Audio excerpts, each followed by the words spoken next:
بسم اللہ الرحمن الرحیم۔ السلام علیکم پیارے ناظرین۔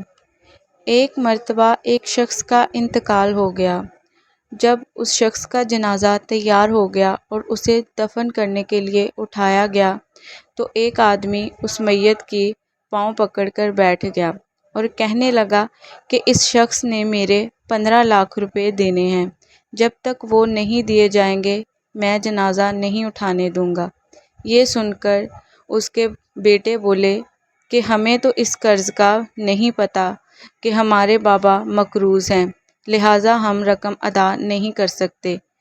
تو جب یہ بات گھر کی عورتوں تک پہنچی تو اس کی بیٹی نے، جو کہ اکلوتی بیٹی تھی، اپنا سارا زیور اتار کر اور ساری نقدی جمع کر کے اس شخص کو دے دی اور کہا کہ یہ لے جاؤ اور اس شخص کو دے دو اور اسے کہنا کہ یہ بیچ کر اپنی رقم پوری کر لو اور جو بچ گئی ہے وہ میں بعد میں ادا کر دوں گی، بلکہ اپنے مرنے سے پہلے میں آپ کا سارا قرضہ ادا کر دوں گی، لیکن میرے بابا کی میت کو دفنانے دیجیے۔